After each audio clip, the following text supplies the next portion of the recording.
Right, shall we start?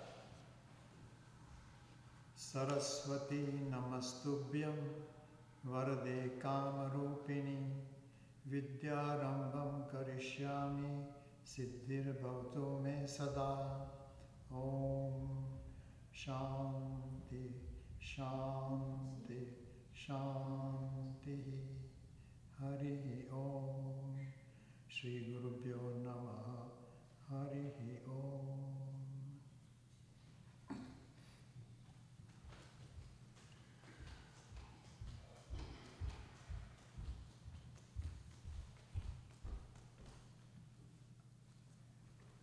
The kleshas that we looked at, the 5 kleshas, the primary klesha is avidya, means lack of knowledge, ignorance.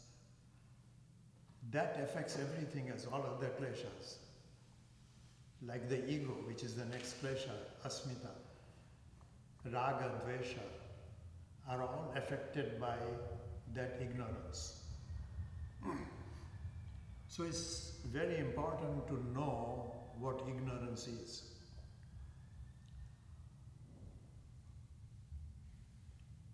Traditionally, in Vedanta, they say ignorance has an ending, but it doesn't have a beginning.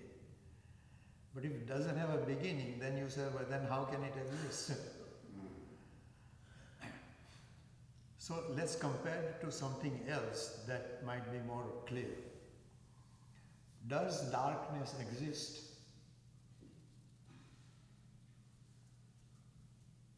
Meaning, does darkness that we call darkness, does it have an energy of itself? If I want light, I can take a flashlight and turn on a light. Can you turn on darkness? Darkness is a lack of light. It's lack of light. On our planet, what we experience at night as darkness is really the earth has turned away from the sun and you are on that dark half. Nothing has happened to the sun. Heat, light, sound, electricity, magnetism, gravitation, these are all forms of gravity. These are all forms of energy. Darkness doesn't have any energy like that. It is just lack of light. Okay? And even lack of light from our perspective, from human perspective. A lion can see in the darkness quite well. Don't go near a lion in the darkness thinking he can't see you. You will stop seeing completely. So, darkness does not have energy of itself. Ignorance is something similar. Ignorance means I don't have knowledge. Just like there is no light, I don't have knowledge. If I don't know Andrea, if I've never met Andrea, then that is ignorance about Andrea. Anything that you don't know is considered ignorance about that thing. As soon as I know something, what happens to the ignorance? It's gone. And hopefully, if you remember what it is, it's gone permanently. Some people forget all the time, like I forget when I meet somebody and now I have an excuse that I'm older, but I forget their name. Okay? Then there is ignorance about that name. I used to be able to go in a yoga class. There are 50 students in the class. Within a short time, I know everybody's name. Because I bothered about it. Now I don't. In fact, sometimes I wake up and say, what is my name?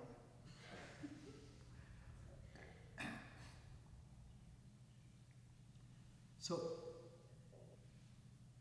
ignorance about anything is just lack of information about that thing. It doesn't have an energy of itself. So when we say ignorance has no beginning, it has eternal beginning. It's always there until I know. And when I know, then that knowledge removes the ignorance. Okay.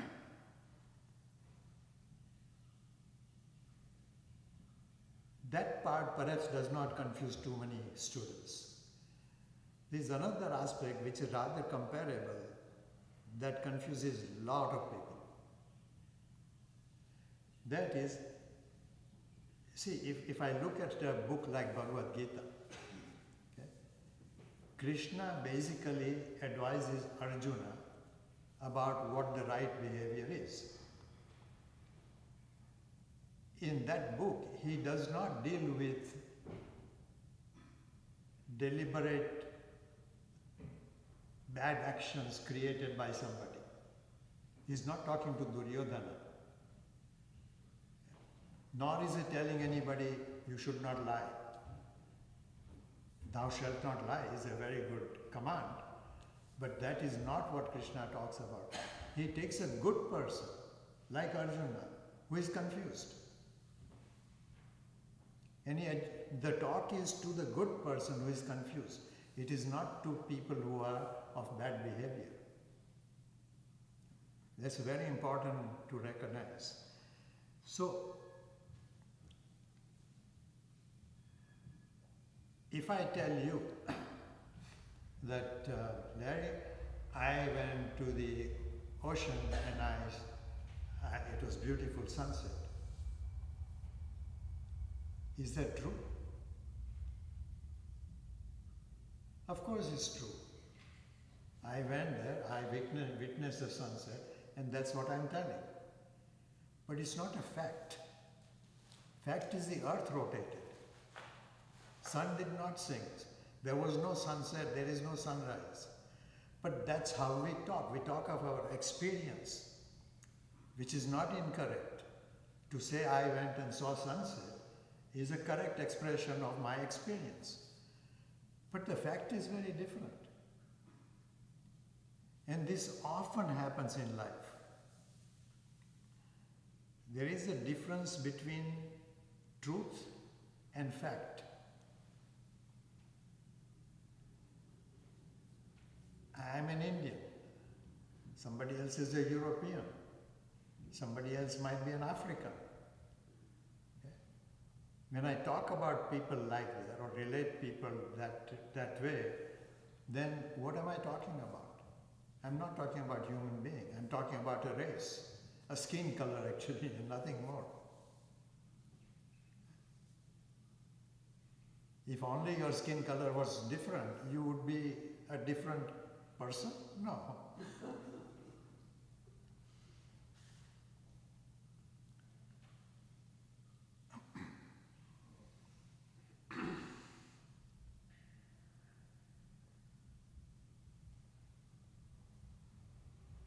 In talking about anger, which is what the homework was, to look at anger. Yeah. Somebody, one student, related his or her anger to me. But the way the student writes about it is, the student had an anger. Now, in a way, that is excellent, because what I hear, what I like to hear, is a student is recognizing that he is a student who had an anger. He doesn't say, I had anger. If that is truly recognized, if that student who is writing that truly recognizes that nothing had happened to I, the student had an anger. You see what I'm saying? If the person who is writing that really truly recognizes, not using a fashionable way to write, but truly recognizes what he is writing, then what is he telling me? The student had an anger means that person is very clear that he is really a conscious being. Student is something that this interaction has created. In other words, if I consider reality, the student has no reality. The reality is the individual. But then that student continues to write and express his anger about something. And when I read that, I find you are angry. So don't use language like that as a fashionable statement. Okay? Because then we can't talk about what's going on. Okay? If you realize you know me, right? Which means what? Which means there is a name, Ramanand, by which you recognize this particular being. Where is that recognition? Do you really know me? What you know is an image in your mind. So I can say, in your mind, there is Ramanand consciousness. That's what you know. In fact, and this is a hard one, so be careful. The entire world that you know is a kind of consciousness in your mind. You don't know anything other than that. Okay? Meditate on that. That's a big one. Anything you say you know is, if you know this mat consciousness is. If you know Donald Trump consciousness is. Anything that you say you know can be put in those words.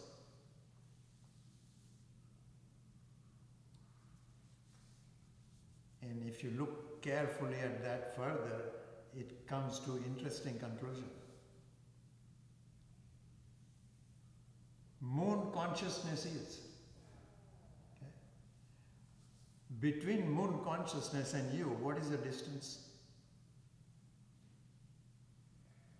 0. Between the moon and you, there is a big distance. But what you know about the moon, what you experience of the moon, what you talk about the moon, that moon in your consciousness, between that consciousness and you, there is no distance. Larry consciousness is in my mind. I know something about Larry. I conclude I know everything, but that's not true. I know something about Larry. That knowledge of Larry I have, that Larry consciousness is. Between me and Larry consciousness, what is the distance? Nothing. If you very thoroughly look at it and understand it, what it boils down to is, there is no other person. There is only you and your consciousness. In fact, it is not your consciousness, it is the way your body reflects the consciousness.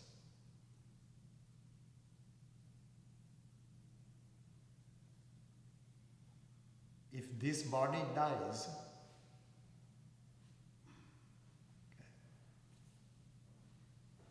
does the Ramanand consciousness in your mind die?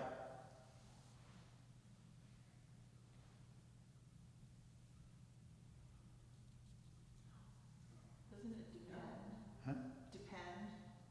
Depend on what?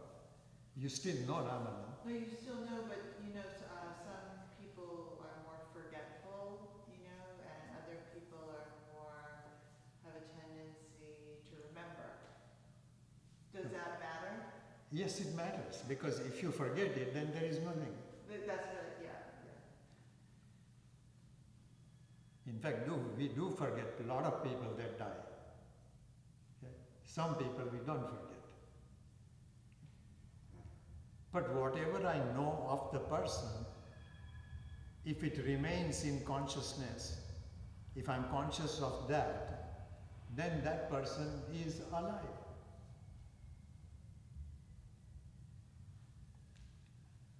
What about myself? Okay.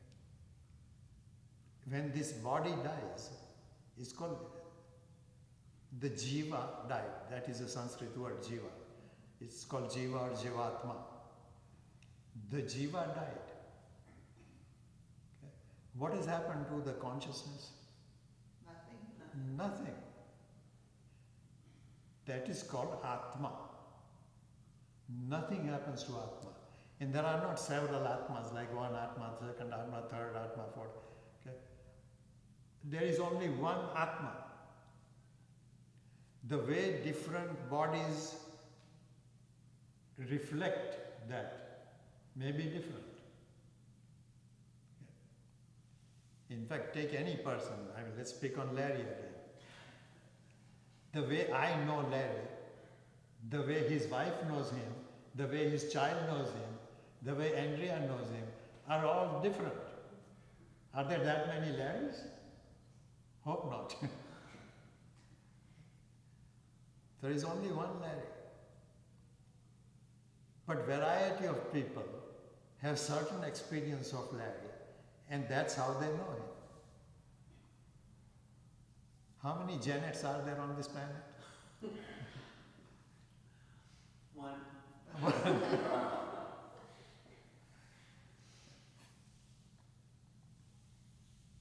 Different people know Janet in different ways. In fact, she has many, many, many friends.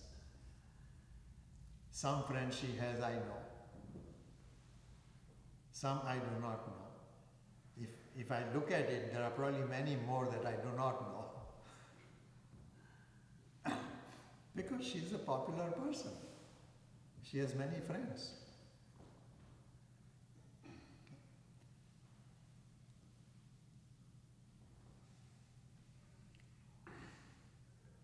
The anger that you might have because of some event, that anger hurts you.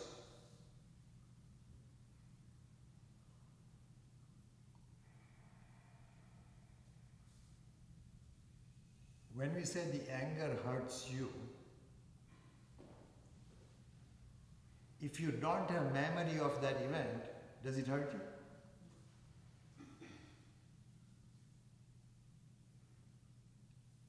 The best way to deal with any hurt is what? Forget it. People do amazing things. They keep forgiving you. As long as they are forgiving you, they are still remembering that event. The real forgiveness happens when you forget the event. How are you clear about whether you're forgetting it or whether you're suppressing it?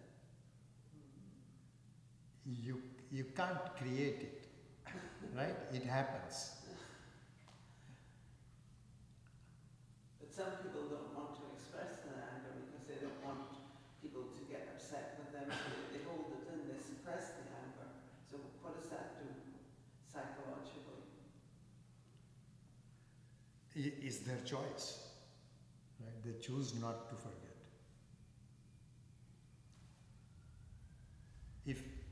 If say even accidentally I have hurt somebody, we are walking, we are young college students, I push him, just while playing, and he gets hurt. And I say, oh, I'm so sorry, I'm so sorry. Okay? 20, 30 years go by, that person lives in another part of the world. We meet somewhere, accidentally, we say, oh, really? Wow. And I say, you know, the other day I pushed you and you fell and you got hurt. What should be his response? I had completely forgotten. You reminded me of that. Otherwise, my saying I'm sorry has no meaning. Sorry about what? He had already forgotten it.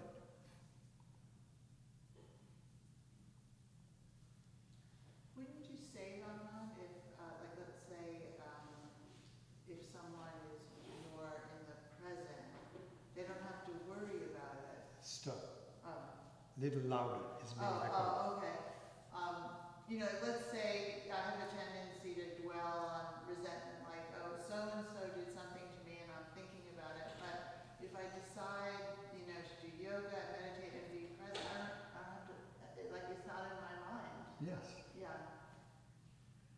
Now, if you see that it is always out of your mind, then it's not there.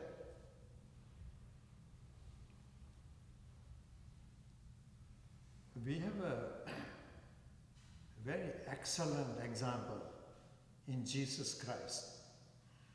When he was crucified, what were the last words? He did not say, I forgive you. What he said was,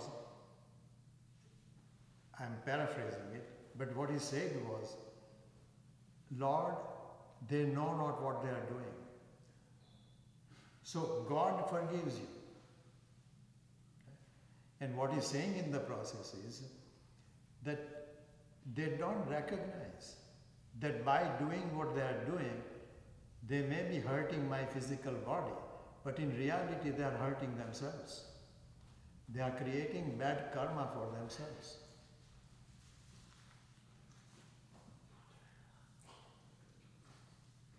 Now, Jesus was a very dynamic, very big figure, but we all can be little like Jesus. In a conversation, if necessary, something happens, you can say, I forgive you. Okay. But really, in your heart say, may the Lord forgive you. Who are you to forgive?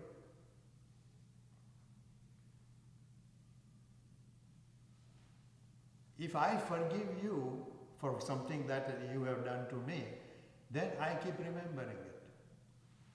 My position should be, this person is misbehaving because they are ignorant. Okay?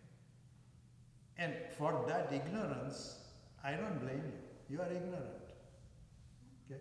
But may the Lord forgive your behavior. So, if you don't understand any of this, I forgive you.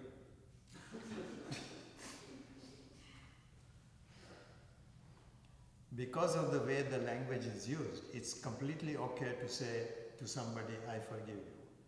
Okay? But in your mind, in your heart, don't believe that. Okay? Recognize that whatever person, whatever thing they did that hurts you, is done through ignorance. And when you get angry about something, remember just exactly that. You are angry about an event that is caused by some people, but they did that because they are ignorant. Okay? You don't even blame them. You say, these people are ignorant, that's why they did this. If you do that, it doesn't have a hold on you, right? It goes.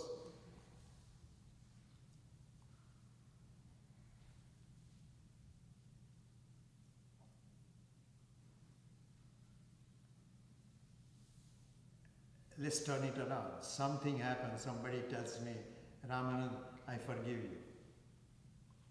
What do I do with it? Well, supposedly nothing. It shouldn't affect you either way. Little more. Well, forgiveness of someone should not be different on your life, whether or not they forgive you or not. It shouldn't affect you at all. But why? Well, because nothing happens to your consciousness, whether or not they holding still the grudge or not. Little closer. If I know who I am, Ramanand is a label given to this body. I am not Ramanand. As a jiva, I am known as Ramanand. That's why I am recognized. But really, I am a conscious being. That's my reality. So when somebody says, Ramanand, I forgive you, my mind says, they don't know me. They are forgiving the memory in their mind that they have about this Ramanand, which I am not. I am not this body, I am not this mind. I am a conscious being, like everybody. that conscious being cannot be ever hurt because it is not subject to birth and death. If you will, to make it a little simple, it's an aspect of God. So Ramanand, if I get hurt by something someone does, have I kind of lapsed into ignorance then? Yes, if something happens and you get hurt, you are not recognizing two things. They cannot hurt you. They can hurt your body, they can hurt your mind, they can hurt your ego, but they cannot hurt you. But for that you have to know who you are. If you conclude you are Karen, then you're stuck. Do you think maybe that's one of the purposes of meditation, is to stay connected to that knowing? Yes, meditation, the intention is to drop all the ignorance that your mind has. The knowledge we have is useful for transactions, to deal with each other, to deal with the world. Okay? But that's not you. You does not need to deal with the world, the real you. When I say I got hurt, I'm saying this ego got hurt. What is ego? Construction of the mind. It's an image that the mind has made. First of all, let's say I am a yoga teacher, which is not true. I am a living being. Yoga teaching is something I am doing. If I am a beggar, I am given to begging. Swami Dayananda is very clear on this. He says, don't call anybody a beggar. He's a human being that's given to begging for whatever reason. Okay? So Ramanand is given to teaching yoga. I am a yoga teacher is your conclusion. And for our transaction, it is fine to say Ramanand is a yoga teacher.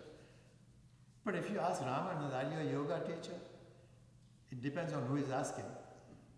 If a Vedanta student is asking me, are you a yoga teacher? I would say no. I am a conscious being who is given this body, and the body is subject to teaching yoga. Doesn't make me a yoga teacher. I may be many things. To my son, I am a father. To my brother, I am a brother. To my sister also, I happen to be brother. To my nephew, I am a uncle. Who am I? All of those labels given to Ramanand are labels for communication.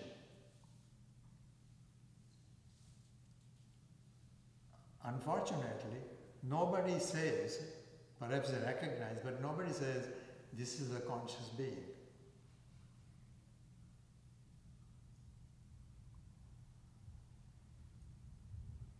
Even if I go to an ashram, Swami Dayananda doesn't say, this is a conscious being. He talks to me or about me, Ramanandji. So our human interaction is such that we give a label and then we relate to the consciousness by this label. Now, it's perfectly okay to do that, provided I don't forget that I'm talking about a conscious being. I've given them a label for convenience of communication. But you have to make conscious effort to do that. Because so many times your mind has repeated, this is Ramanand, this is Ramanand, this is Ramanand. Okay? That you have forgotten that it's a conscious being. And we not only do it with Ramanand, whom you meet occasionally, maybe once a week. Okay? But you do it with your spouse, who you meet every day. You begin to relate to the spouse by his name and perhaps by his body and a little bit by his mind, of which you know very little, but you don't relate to the person as a conscious being. There is a conscious being of whom you have certain memory. Trust me, and I think most of you are adult enough to agree with this, you do not know your spouse. You know some aspects about the spouse, okay, but you do not know them completely. You cannot. Your mind does not have that capacity unless you know them through enlightenment. If you know that, you are in the wrong class here.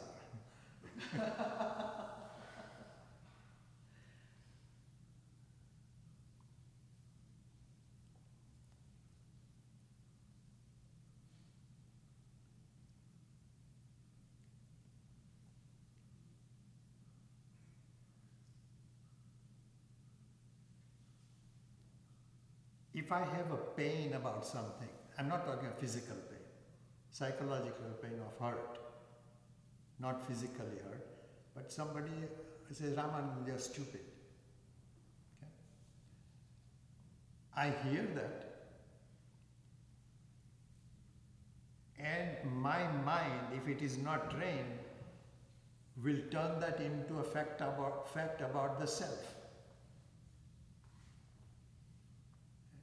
If somebody says, let's say I'm driving, I make a mistake, okay, and the other person in the other car comes out and says, you're stupid, you don't know how to drive.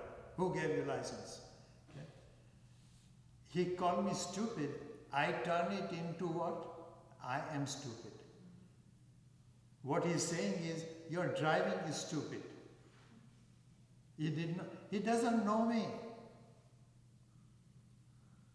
But what is said about my mind, I turn it into a fact about myself. Who is really stupid? But this happens all the time in life. Somebody gets angry about something, whether justified or not, and they say something about you. In our Indian language, people even say, you are so stupid that your mother must have been stupid. And your father must have been stupid. They extend it to the whole family. Tu nahi tera baap bhi. And they don't even know my father. But the listener turns it into a fact, into something that is said about him. They cannot say anything about me. They don't know me. They can say something about my behavior. They can say something about my interaction in some situation. They cannot say anything about the real Ramanand. They do not know real Ramanand. Now, what is the biggest reason why they don't know Ramanand? Of all the reasons, the biggest reason is Ramanand doesn't know Ramanand. If Ramanand is an enlightened being, completely clear about who he is, can anybody hurt him by saying something? Impossible. I don't know who Ramanand is. I keep forgetting that I'm a conscious being that is not hurtable. Okay? I keep forgetting that. That's why I get hurt. Think about this carefully. There is no power in the world that can hurt you if you know who you are. No power. There has never been in the past. There is not one now. There will not be one in the future who can hurt you if you know who you are. Your body can be hurt. Somebody can hurt your body, but cannot hurt your consciousness.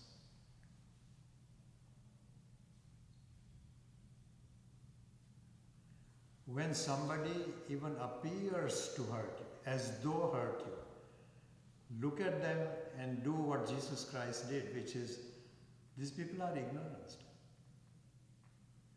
For that ignorance, I can't even blame them. Okay? Unfortunately, they are ignorant.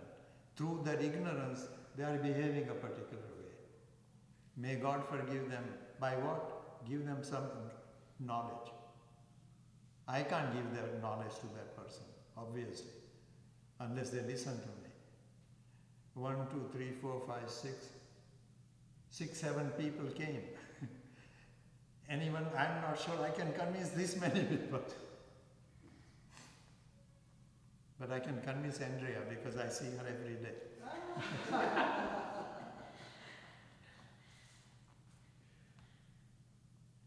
If Andrea says something that makes me cry,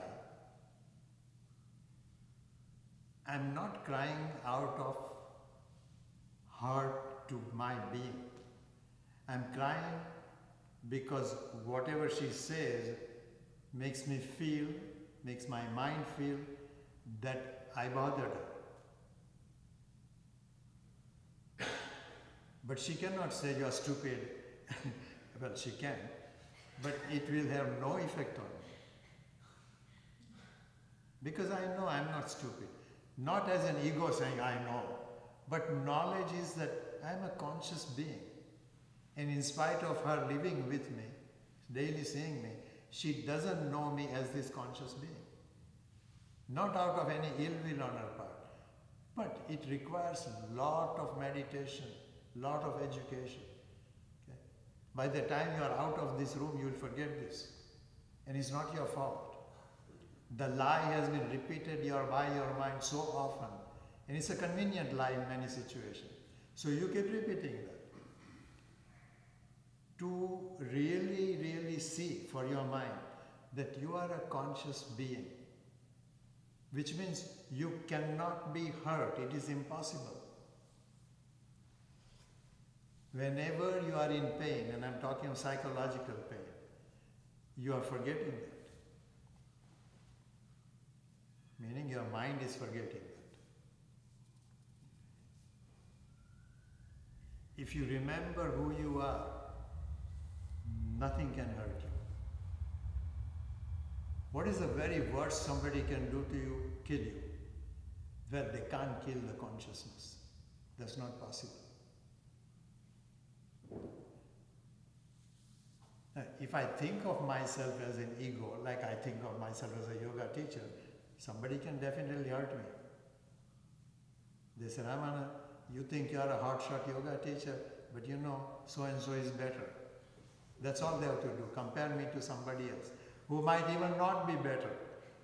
But in their mind it is, and I'm validating their opinion. Why would I validate somebody else's opinion about me when I know that at best they can know a tiny little fraction of me? Even as a human being, they cannot know me completely. How many people do you know? Please don't answer, just think about it. How many people do you know who know you completely? I'm not talking of Atma, I'm talking of you as a human being. How many people do you know that know you completely? Your spouse who loves you may be coming closest to you. Maybe your mother comes close to you.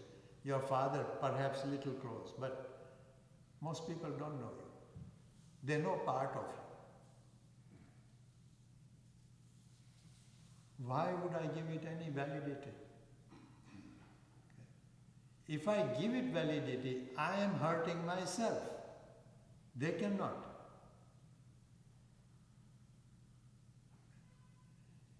If you truly understand what I'm talking about, there is no psychological pain possible for you. Never. If you forget this, the world will oblige you with tons of psychological pain. They love bothering you. Ramanand, would you say the main klesha then, if, like, let's say I let people hurt me, is attachment? You are asking about klesha? Well, I was just thinking why, what is one of the things that happens to one if they're not always aware of that their consciousness. Means they are not aware of who they are. Not aware of who they are, and they're trying to get again. That means that some kleshas have bothered them or continue to bother them, so they are not knowledgeable about who I am. Okay? That is what klesha is. Klesha means an infliction that bothers your mind, doesn't allow you to be enlightened. Enlightened means you are clear about who you are. I am a living being. Okay. Lots of things can happen to this body. Some I may like, some I may not like. But nothing is going to happen to this living being because it is not in anybody's power to do this. Unless they are so powerful that they can hurt God, which is impossible. But that also doesn't mean that someone should stay in, let's say, abusive relationship because there's like, oh, you cannot hurt me, so do your worst. Okay. No, you are obligated to protect your body. Okay. If somebody is hurting your body, you remove yourself from the situation. That is responsible behavior. But they can hurt you physically. Psychologically, I am saying they cannot hurt you. So if somebody, let's say, constantly calls me stupid, you're good for nothing, whatever bad words they use. Okay? If they keep doing it, why do I expose myself to that person? Not that I hate them or anything, but I'm dealing with an ignorant person. And if I cannot redirect their energy, I better remove myself from that situation. So yes, remove yourself from those situations. Not out of hatred, not as a revenge, but because it's a waste of your time. All that time that is spent dealing with this kind of person should be spent on seeking enlightenment. When you are given a human birth, our philosophy is very, very clear about this. The biggest reason for having a human birth is to become enlightened. Means to really, truly understand who you are.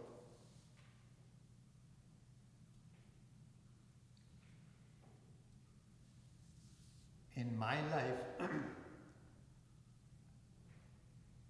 I definitely remember when I was ignorant about all this.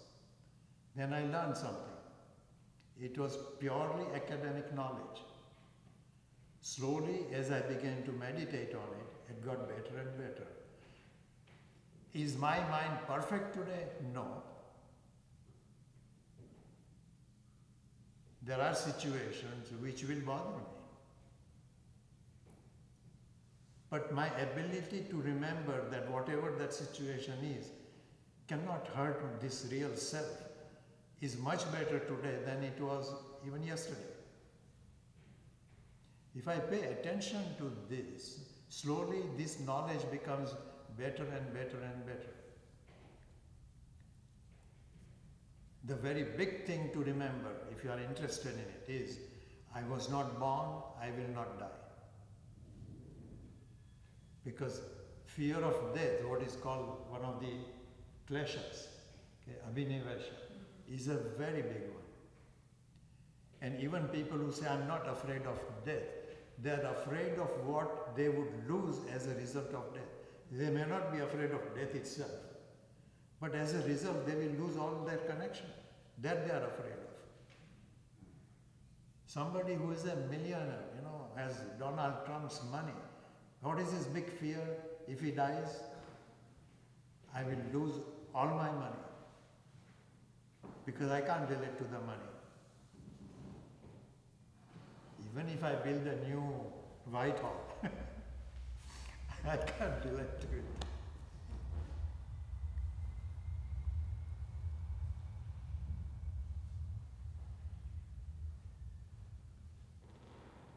There is something said about death that I like, so I'll share it.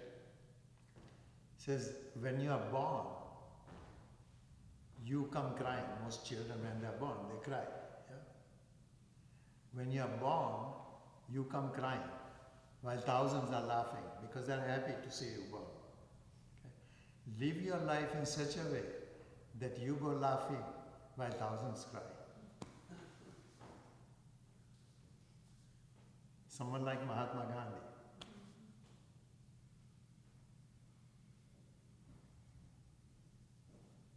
When great saintly figure die, the world cries. While they go laughing. Laughing means there is a smile on their face. I have seen actual photographs of Gandhiji after he was shot. There is a smile on the face.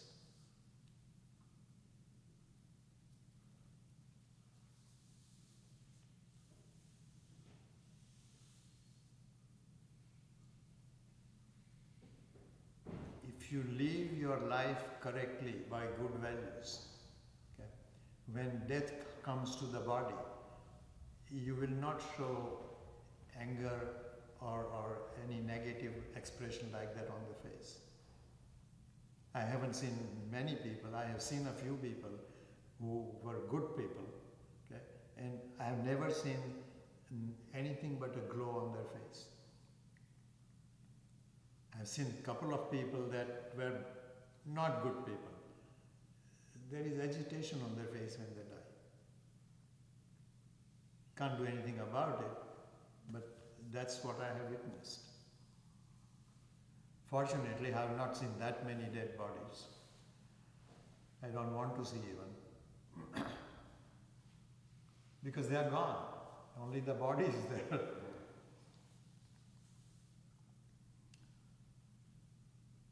Right? Do you understand what we talked about? Okay?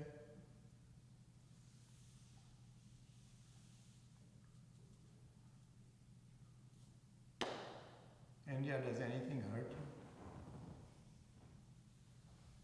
Physically or mentally?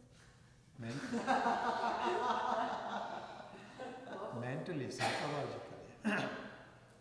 You are a mother.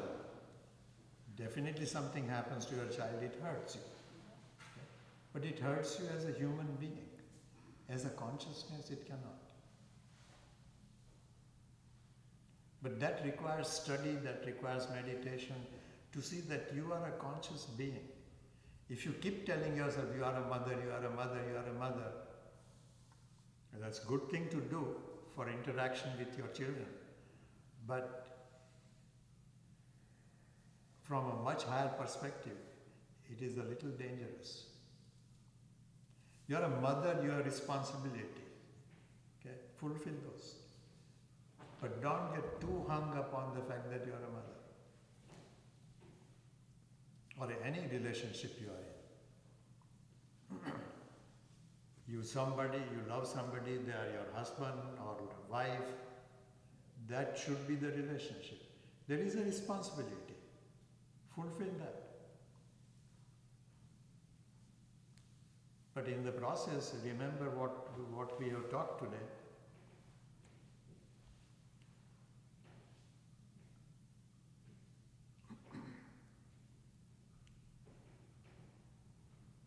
Little different.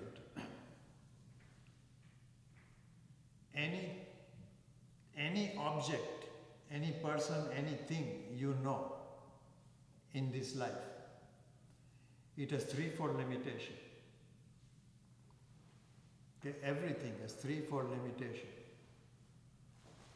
One limitation is they are limited in space. Okay. You are here, you are not anywhere else in the universe. You are only here. That's one limitation. Space limitation, physical limitation. Second limitation is you are limited in time. You are here, not anywhere else. That's limitation of time also, time and space. There is a third limitation, what is called vastu in Sanskrit, means your beingness.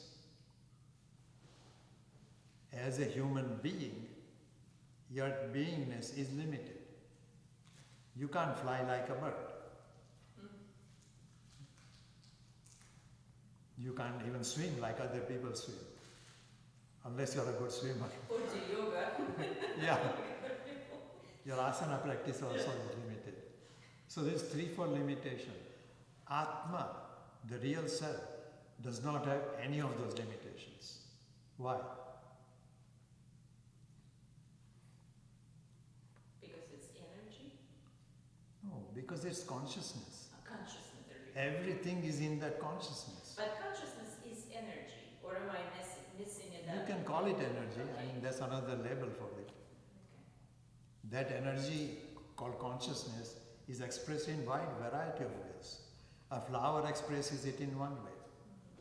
Now look at the flower. A beautiful flower, you like it, you say, wow, what a nice flower. What is that flower doing? Not consciously, because it doesn't have a mind, at least we don't think so. What is that flower expressing? By the very fact that it is natural flower, it is expressing consciousness. Be very careful with this explanation. Too many people, even good people, writing books like this. Okay? I will translate one here. This is my Guruji.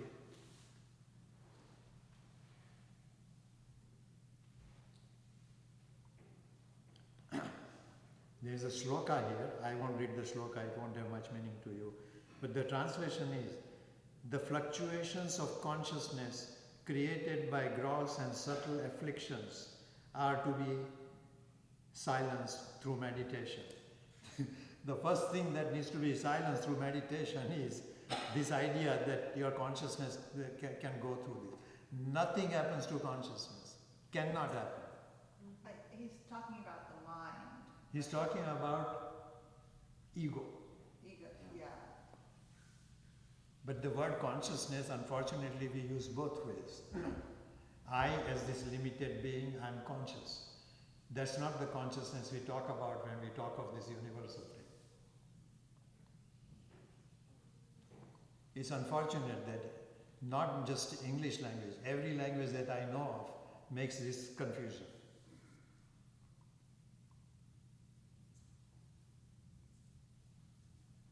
The real being that is not born, that will not die, is the real consciousness.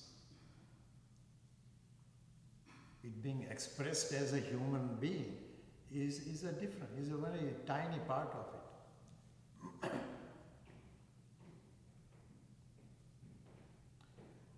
But to be completely comfortable with that, because the mind makes mistake often, you have to keep repeating this to yourself by meditation or by some other means. The difficulty may be for some people, when you do that, when you keep repeating this, you cannot ignore your responsibility as a human being. That has to happen, because that is part of the ignorance that is causing you to forget who you are. Okay? You have to fulfill those responsibilities so you have easier time to remember who you are. To say, I'm a consciousness, therefore I'm going to give up all my responsibilities. That is stupidity. That means you are not enlightened. You cannot run away and ignore your responsibility. If you become a monk and in a sense run away from society, okay, you are taking on much bigger responsibility. To become a monk doesn't mean you now have no responsibility. You have far bigger responsibility. Because now you are responsible for educating uneducated, ignorant masses. That is huge. Better to teach one child that you have. Don't take on the world. If you do, I would appreciate that. I would admire that. When you see a monk who is simply a beggar, then he's a beggar, he's not a monk. He pretends to be a monk. That's a different thing. There are tons of them in India, lots of them. But sometimes some appear to be a beggar like that, and they're not. They are enlightened beings. Okay? I promised 6 classes, partly because what I did today is what I wanted to do. It required some background, so we went through that. But real teaching is just what I have done today. If this is completely understood, you can enjoy the rest of the sutras. It's not necessary. You are done. But because you are not done, you need to study the sutras. Okay, thank you. I have enjoyed doing this. God bless you.